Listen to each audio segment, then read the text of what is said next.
एक विधि का शासन हो, रूल ऑफ लॉ, ये किसी भी राज्य का अधिकारी नहीं, उसका दायित्व भी बनता है। और अपने इसी दायित्व का निर्वहन करने के लिए हमें यहां पर इस प्रकार का कानून लेके आना पड़ा है। देखिए, हर एक चीज के पक्ष और विपक्ष दोनों स्थितियां होती हैं। कानून का कोई दुरुपयोग इसलिए नहीं कर सकता क्योंकि इसमें बहुत स्पष्ट किया गया है, अगर कोई व्यक्ति छल से, छद्म से, धोखे से, नाम बदल करके किसी बालिका को जबरन उसके साथ शादी करता है और बाद में बालिका को पता लगता है कि नहीं साहब, ये तो ये जो है, ये नाम जो है, ये अमित नहीं, ये असलम है और ये तो मेरे साथ धोखा हुआ है, और उसके बाद पुलिस को कंप्लेंट वो करती है, उसके परिवार के लोग करते हैं, तो उसको संरक्षण तो मिलना ही चाहिए। हमने जो कुछ भी किया है संविधान के प्रावधान के तहत ही ये कानून बनाया है, उसके इतर नहीं बनाया है, और इस पे हम आगे चर्चा करने को तैयार हैं।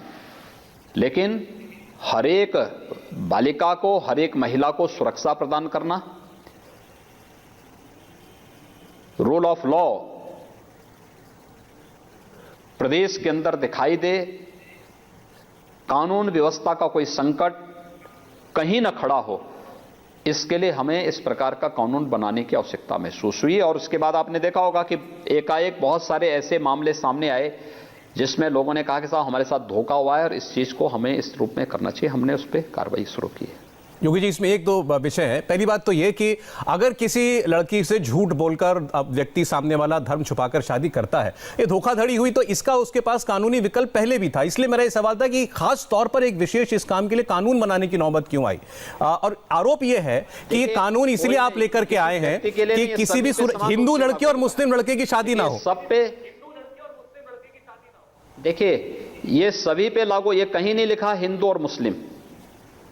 आप पूरा कानून पढ़िए पहले, और जो लोग इस प्रकार का दुष्प्रचार कर रहे हैं उनको, अगर कोई हिंदू लड़का किसी मुस्लिम लड़की के साथ करता है तो उस पर भी वही लागू होगा। ऐसा नहीं कि केवल एक पक्षीय होगा। तो अब बुद्धि, जो जिनकी बुद्धि जो है यहां पर न होकर कहीं और जगह होती है, कहीं और जगह से संचालित होते हैं, तो इस प्रकार के भ्रामक प्रचार वो करेंगे, दुष्प्रचार करेंगे। लेकिन ये सब पे समान रूप से लागू होगा। प्रदेश के अंदर हर एक बालिका को, हर एक महिला को सुरक्षा प्रदान करना हमारा दायित्व है, इसके तहत हमने ये कार्रवाई शुरू की है। और अगर कोई इस कानून का गलत इस्तेमाल करके, गलत खबर पुलिस को देख करके किसी को खामखा परेशान करना चाहता है, जहां स्वेच्छा से हो रहा हो, अगर गलत करेगा तो उसका भी प्रावधान है, उसमें भी हम लोग उसमें भी जवाबदेही तय करेंगे। योगी आदित्यनाथ जी, दो बहुत बड़े विषय थे, आपने इस पर सभी सवालों का जवाब दिया। मुझे लगता है काफ़ी क्लैरिटी आई है, और बार बार आपने इस प्रोग्राम के जरिए भी किसान भाइयों से बातचीत की, के लिए आगे आने की, संवाद करने की अपील की है। उम्मीद करते हैं कानून व्यवस्था कायम रहेगी, बातचीत के जरिए ही रास्ता निकलेगा, लेकिन जल्द से जल्द निकलेगा। इसमें आप जैसे लोगों की बहुत बड़ी भूमिका होगी। बहुत बहुत धन्यवाद हमें समय देने के लिए। धन्यवाद जी, नमस्कार जी।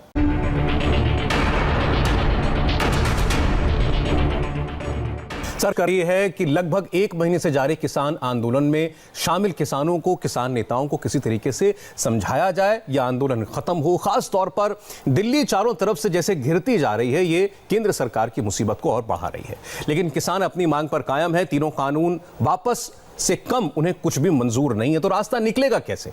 हमारे साथ इन्हीं कृषि कानूनों पर बात करने के लिए और बहुत से मुद्दे हैं समझने के लिए हमारे साथ उत्तर प्रदेश के मुख्यमंत्री योगी आदित्यनाथ जी जुड़ रहे हैं।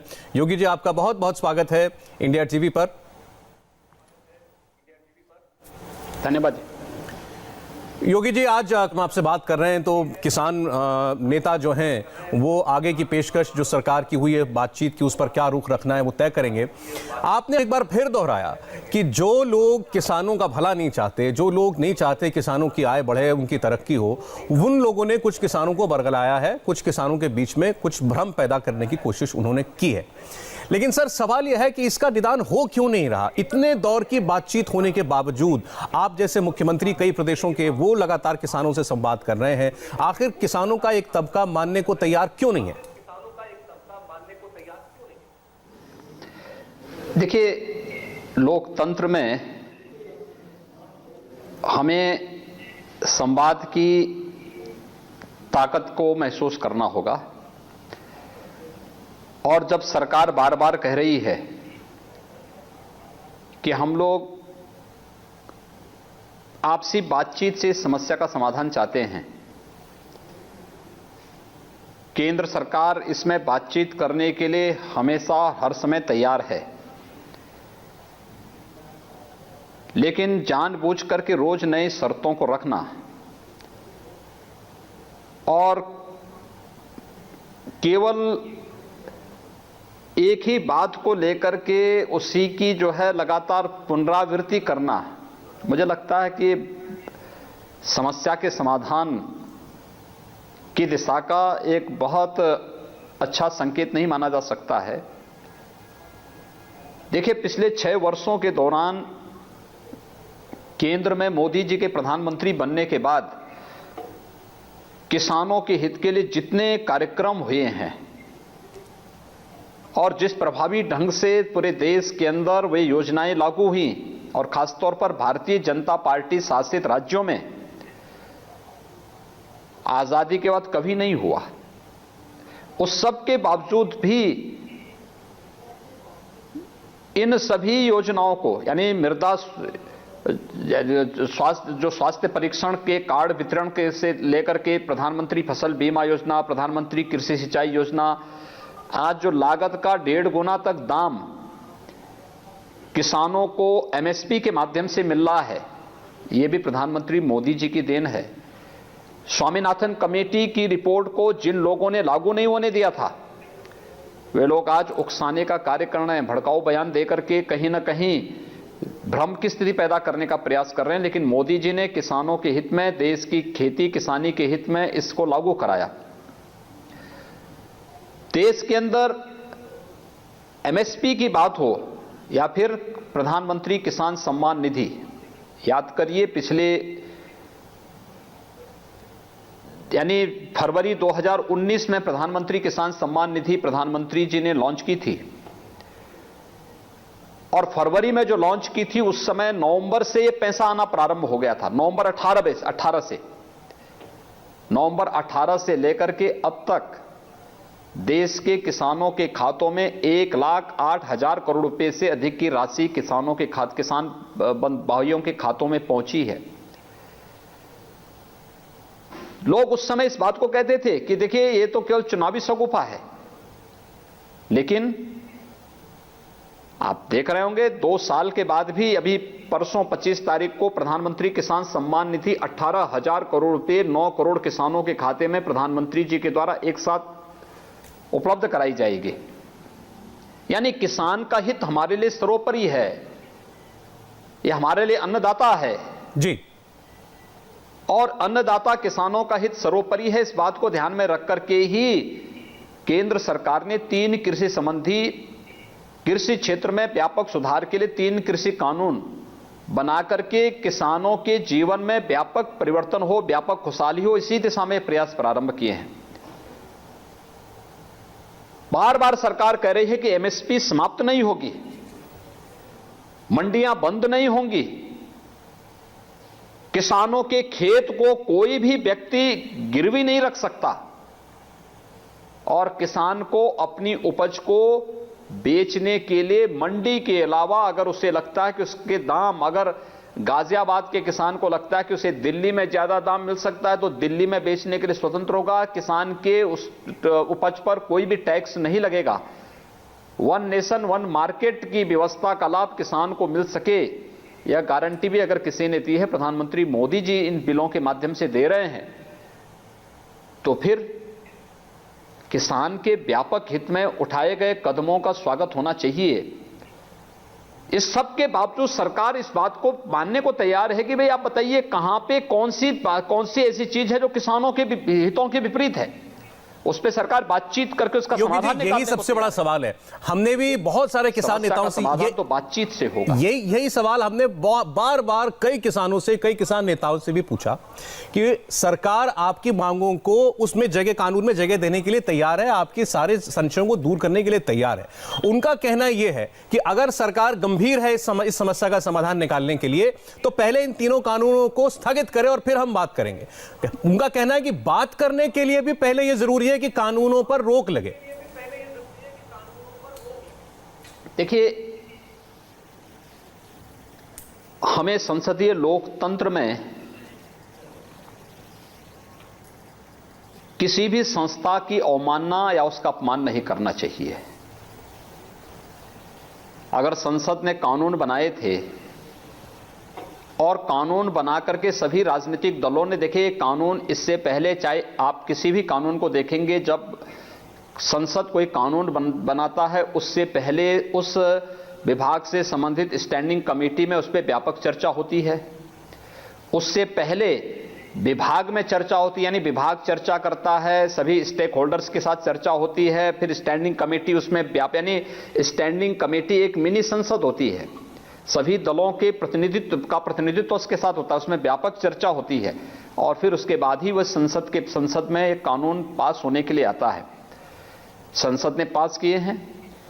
ये लोग बताएं तो कि आखिर कमी कहां पर है, ये तो समाधान होगा ना। इस आधार पर कोई नहीं कह सकता कि नहीं साहब पहले आप इस चीज को बंद करिए, हम तब तक कोई नहीं करेंगे। मुझे लगता है कि आवागमन को बाधित करना है, आम जन को पूरी तरह परेशान करना है, यह लोकतांत्रिक नहीं माना जा सकता है। और किसानों के हितों के बारे में तो हर व्यक्ति बोल रहा है। किसानों, प्रधानमंत्री जी बार बार अपील कर चुके हैं, बार बार आश्वासन प्रधानमंत्री जी दे चुके हैं, उससे पहले कृषि मंत्री जी आश्वासन दे चुके हैं, गृह मंत्री जी आश्वासन दे चुके हैं और पूरी भारत सरकार पूरी तरह इस बात को कहती है, राज्य सरकारें कह रही कि किसानों के हितों को हर प्रकार से संरक्षण दिया जाएगा, कहीं कोई कंफ्यूजन नहीं होना चाहिए किसी को भी। लेकिन उस सब के बावजूद भी इसमें जिस प्रकार की भड़काने की कार्रवाई की जा रही है, जिस प्रकार के लोगों को, जिस प्रकार के आह्वान हो रहे हैं, जिस प्रकार के मैसेजेस जा रहे हैं जी, ये अच्छा नहीं है। और मुझे लगता है हमें लोकतंत्र की ताकत का इस्तेमाल जनहित में करना चाहिए, देश हित में इस ताकत का इस्तेमाल करना चाहिए। इसके लिए अनावश्यक रूप से हम लोग माहौल खराब करने में इसका इस्तेमाल न करें।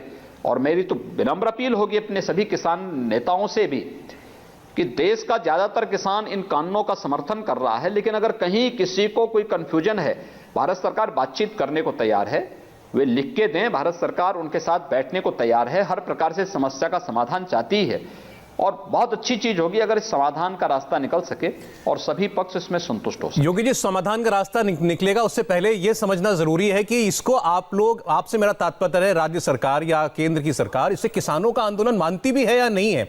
मानती है तो कितना बड़ा वर्ग है किसानों का जो कि आंदोलन कर रहा है, या जैसे आज आपकी पार्टी की राष्ट्रीय प्रवक्ता ने कहा कि इसको लेफ्ट ने हाईजैक कर लिया है। देखिए हमने तो हर एक व्यक्ति, भारत कृषि प्रधान देश है और हर एक किसान के हित के लिए आवाज उठने वाली आवाज का हम सम्मान करते हैं। लेकिन आवाज उठाने वाले लोगों को भी इस बात को चाहिए कि हमारी जो आवाज है इसमें किसानों का हित और खेती किसानी का हित कितना जुड़ा हुआ है। लोकतांत्रिक व्यवस्था में हम लोग रहते हैं, हम लोग इस बात को हमेशा ध्यान रखें कि जनता की आवाज क्या है और जनता क्या चाहती है। कृषि कानून का व्यापक समर्थन पब्लिक ने किया, जगह जगह से प्रगतिशील किसान और किसान संगठन इस कानून के पक्ष में वक्तव्य दे रहे हैं, रैली कर रहे हैं। कृषि क्षेत्र के विशेषज्ञ लगातार इन तीनों कानून के समर्थन में बोल रहे हैं। इस सब के बावजूद बातचीत के रास्ते केंद्र सरकार ने बंद नहीं किए हैं। प्रधानमंत्री जी अपील कर रहे हैं, कृषि मंत्री जी बातचीत के लिए हमेशा तैयार हैं। मुझे लगता है लोकतंत्र में संवाद के महत्व को किसान बंधुओं को और किसान नेताओं को, किसान प्रतिनिधियों को, सबको समझना होगा और मुझे लगता है कि संवाद से ही समस्या का समाधान होगा। और भारत सरकार इस पर कहती है कि भाई किसान का हित हमारे लिए सर्वोपरि है, तो इस सब के बावजूद बाकी कौन सा आश्वासन चाहिए? योगी जी, किसान नेताओं का जवाब आ चुका है केंद्र सरकार की बातचीत की ताजा पेशकश पर। उन्होंने कहा है कि सरकार अच्छा माहौल बनाए तो बात करेंगे, कोई ठोस प्रस्ताव लिखित तौर पर सरकार दे। और जो चिट्ठी कृषि मंत्री ने ओपन लेटर एक जारी किया था, उसके बारे में इन्होंने कहा है कि किसानों को बदनाम करने के लिए किया था, सरकार चालाकी के साथ बात कर रही है। उनका जवाब सुनकर क्या ऐसा लगता है कि कहीं ये ट्रस्ट डेफिसिट है, भरोसे की कमी है सरकार और उनके बीच में? देखिए, सरकार ने जो कदम उठाए हैं, सरकार ने जो कानून बनाए हैं, मैंने पहले भी कहा ना कि संसद में कोई कानून एकाएक नहीं बन जाता है। विभाग में चर्चा होती है, सभी स्टेक होल्डर से चर्चा होती है, संसद की अस्थायी समिति इसके बारे में व्यापक चर्चा करती है, तब फिर संसद में वह कानून बनता है। संसद में भी चर्चा होती है, तब कानून बनता है। एक पक्ष ये संसदीय लोकतंत्र का है। स्टेक होल्डर में किसान संगठन भी हैं। ये सभी राजनीतिक दलों के लोग जो आज इस आंदोलन को भड़काने का काम कर रहे हैं और किसानों की आड़ में अव्यवस्था और अराजकता का माहौल पैदा करना चाहते हैं, इन सबको मालूम होगा कि स्टैंडिंग कमेटी में इनके वक्तव्य क्या हैं। 2010 में यूपीए सरकार के समय के कृषि मंत्री के पत्र राज्यों को किस बात के लिए गए हैं? 2014 में जब दिल्ली में कांग्रेस की सरकार चुनाव हार गई थी, उसके बाद के कांग्रेस के वरिष्ठ नेता से राहुल गांधी जी का वक्तव्य क्या आया था? और फिर उसके बाद जो अलग अलग समय में अलग अलग राजनीतिक दलों ने और स्टैंडिंग कमेटी में अलग अलग दलों ने जो समर्थन उसके इन कानूनों का किया है, ये सब क्या है? यानी दोहरी चाल नहीं चली जा सकती है कि आप संसद में और स्टैंडिंग कमेटी में कोई दूसरा स्टैंड दें और उसके बाद कानून जब पास होता है तो उसके बाद जो है भड़काने का काम भी हम लोग करें। जब देश विकास के पथ पर तेजी के साथ आगे बढ़ रहा हो, तब हम अव्यवस्था और अराजकता पैदा करने का प्रयास करें, तो ये मुझे लगता है देश के हितों के साथ सीधे सीधे खिलवाड़ है। ये चीजें ठीक नहीं। और मुझे लगता है कि कुछ राजनीतिक दलों का और खासतौर पर विपक्षी दलों के कुछ लोगों का जो एक गैर जिम्मेदाराना रवैया है जी, इसने आग में घी का काम किया है। दूसरा ये है कि सरकार ने जो कानून बनाए हैं वो सबके सामने हैं। ऐसा कि नहीं कि छुप के कानून बनाए हों, इस पे चर्चा हुई है, पब्लिक डोमेन में है, उन कानून को कोई भी पढ़ सकता है। और कृषि मंत्री जी ने अपने पत्र में भी उन 3 कानूनों के बारे में साफ लिखा है कि भाई क्या कानून में है और सरकार क्या चाहती है। कहीं भी किसान के हितों के प्रतिकूल कुछ भी नहीं। उस सब के बावजूद खेती करने वाले किसानों के मन में कोई शंका है, सरकार उस पर बातचीत करना चाहती है और सरकार को लगता है कि नहीं, किसान ठीक बोल रहे हैं, सरकार उसमें हर प्रकार का सहयोग करने को तैयार है, संशोधन करने को तैयार है। हम बातचीत के रास्ते क्यों बंद कर रहे हैं? किसान प्रतिनिधियों का चाहिए बातचीत करें। और जिन लोगों को खेती किसानी के बारे में जानकारी नहीं, दुर्भाग्य से बहुत सारे चेहरे इस आंदोलन में वक्तव्य देते हुए दिखाई दे रहे हैं। जो लोग कभी भी खेती किसानी के बारे में कुछ नहीं जानते, वे लोग लगातार इस प्रकार के वक्तव्य जो जारी कर रहे हैं और माहौल खराब करने का प्रयास कर रहे हैं। इस किसान आंदोलन की आड़ में अपनी रोटी सेकने का प्रयास कर रहे हैं। ये चीजें ठीक नहीं है। ये राजनीतिक रोटियां सेकना देश के हित की कीमत पर, किसान के हितों की कीमत पर, ये बहुत ही खतरनाक खेल है देश के खिलाफ और मुझे लगता है इसको नहीं स्वीकार किया जाना चाहिए। योगी जी, मेरे एक सवाल का जवाब नहीं मिला, मैं फिर से वो सवाल पूछ रहा हूं आपसे। देखिए, जब आप जिन किसानों से बात करते हैं तो ऐसा लगता है कि बहुत बड़ा तबका है किसानों का जो इन कानूनों से नाराज तो छोड़िए, वो इनके हक में है। प्रधानमंत्री किसानों से संवाद करते हैं और मुख्यमंत्री करते हैं, लेकिन फिर वो किसान है जो बॉर्डर पर बैठे हैं, वो किसान है, आप यूपी में राज चला रहे हैं, जिन्होंने रामपुर में, मुरादाबाद में हाईवे रोक दिया, कई घंटे के लिए बंद कर दिया, एसपी एसएसपी पर हमला कर दिया, नोएडा के अंदर बॉर्डर रोक दिया, एक्सप्रेस पे रोक दिया गया। तो ये लोग भी हैं। तो इसलिए समझ में नहीं आ रहा कि इस आंदोलन के पीछे कितनी बड़ी ताकत है। देखिए, हम ये तो कह रहे हैं कि हाईवे रोकना, कई दिनों तक हाईवे रोक देना या पुलिस फोर्स पे हमला कर देना, ये पुलिस फोर्स तो जनता के हितों के लिए और किसानों की सुरक्षा के लिए ही है। उस पे हमला कर देना, ये मुझे लगता है कि लोकतांत्रिक नहीं कहा जा सकता है। और फिर सरकार ने बार बार कहा कि भाई आप आइए, अपनी बात को बोलिए, हम आपकी बात को सुनने को तैयार हैं। कहीं भी आप एक भी पॉइंट ये बताएंगे किसान के हितों के प्रतिकूल है। देखिए बात कहां से शुरू हुई, जब पहले दिन धरना शुरू हुआ था, अब क्या मांग हुई थी? मांग हुई थी एमएसपी की। एमएसपी के बाद 3 कानून पे आया, 3 कानून पे भी सरकार चर्चा करने को तैयार थी, तो फिर ये चला गया कि नहीं पहले कानून को समाप्त कर दो। भाई संसद ने कोई चीज पास किया है, हम संसदीय लोकतंत्र में संसद की अवमानना का काम कैसे कर सकते हैं? आप आइए बातचीत करके बताइए ना, सरकार उस प्रकार का संशोधन या उस प्रकार का प्रस्ताव लेके आएगी, बातचीत करेगी। लेकिन हर एक चीज में हम राजनीतिक रोटियां सेकेंगे, ये चीजें ठीक नहीं है। ये तो मुझे लगता है कि सीधे से हम किसानों के हितों के साथ खिलवाड़ कर रहे हैं। योगी जी, अगर ये मान लें कि आप इसमें कुछ तत्व ऐसे हैं जो कि माहौल खराब करना चाहते हैं, विपक्ष अपनी राजनीति कर रहा है, वो भी समझ में आती है बात, लेकिन जो परिस्थितियां बनी हुई हैं ये जारी कब तक रह सकती हैं? ये बॉर्डर्स, ये हाईवे, ये कब तक इसी तरह बंद चलेंगे? कभी तो आम जनता का भी संयम टूटेगा। और अगर ये तादाद बहुत कम है किसानों की आंदोलन करने वालों की, तो फिर सरकार क्या इनको उठा नहीं सकती सड़कों से? ये आम आदमी के मन में सवाल है। देखिए लोकतांत्रिक व्यवस्था में हर एक संगठन को, हर एक दल को, हर एक संस्था को लोकतांत्रिक तरीके से, लोकतांत्रिक मान मर्यादा के अंतर्गत अपना धरना प्रदर्शन करने का पूरा अधिकार है। लेकिन कानून को हाथ में लेने का अधिकार किसी भी व्यक्ति, किसी संस्था, संगठन या राजनीतिक दल को नहीं है। कानून, देश का कानून सर्वोपरि है। हमें देश के संविधान की मूल भावनाओं का सम्मान करना होगा और सरकार के बातचीत के प्रस्ताव को स्वीकार करना होगा। मेरी भी विनम्र अपील होगी सभी किसान भाइयों से कि हम देश के लोकतंत्र की सबसे बड़ी ताकत संवाद को समाप्त न होने दें। संवाद से अपनी समस्या का समाधान निकालें। और ये सरकार की सदा संहिता है कि वह लगातार बातचीत के लिए रास्ता खोलने को तैयार है, हर स्तर पर बातचीत करने को तैयार है। लेकिन बातचीत एक स्थान पर होगी ना, चौराहे पे तो नहीं होगी। दूसरा, माननीय उच्चतम न्यायालय में मामला भी इस समय है। माननीय उच्चतम न्यायालय ने भी इसमें सुनवाई शुरू कर दी है।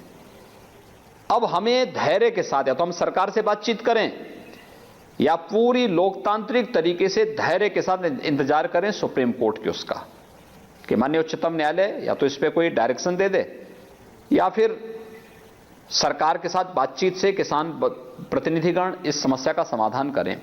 लेकिन वे उन तत्वों के बहकावे में ना आए जो देश का हित नहीं चाहते, जो किसानों का हित नहीं चाहते, जिन लोगों को जब भी अवसर मिलता हो देश के हितों के विरुद्ध ही वक्तव्य देते हैं और देश के हितों के विरुद्ध ही उनके हमेशा के कृत्य होते हैं।